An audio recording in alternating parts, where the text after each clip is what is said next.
And even though you did run for lieutenant governor and senator, as a progressive, you're now rejecting that label. What would you call yourself?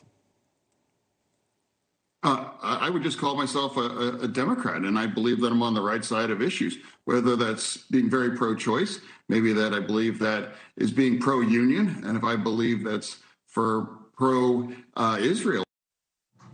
It's Democratic Senator John Fetterman defending himself against charges he sold out the progressive cause. Like this now from Seng Uger. Now John Fetterman is telling everyone how he's not a progressive. He rejects us and is now calling Harvard pinko. What the bleep? This is why people lose hope, because of frauds like Fetterman. You work hard to get a progressive elected, and they turn into Republicans instantly. Of course, just a few months ago, progressives defended Fetterman against attacks over his mental health. Ingrid Jacques writes for USA Today and joins us now.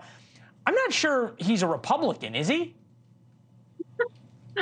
No, I don't think he's a Republican whatsoever. But I think it says a lot about our current cultural climate when someone that just shows a little common sense is suddenly, treated as a traitor by their party.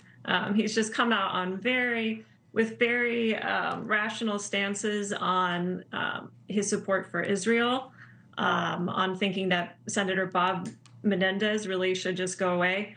And he's also recognized that there's a crisis at the border. And for that, he's being treated like he's abandoned his party. Doesn't this kind of work the same way, though, on the Republican side? That if you want to make a deal on the budget, or if you don't believe in deporting everybody, then suddenly you're a heretic.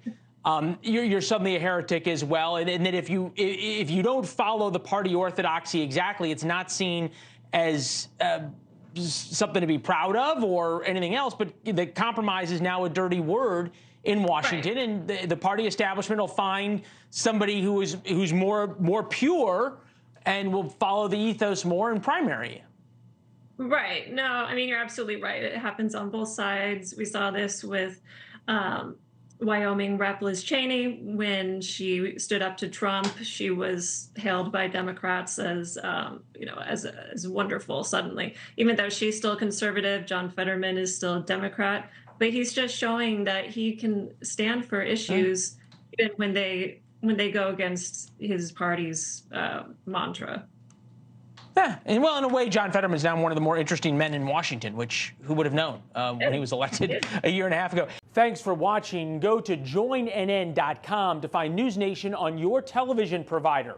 And don't forget to click the red subscribe button below to get more of NewsNation's fact-driven, unbiased coverage.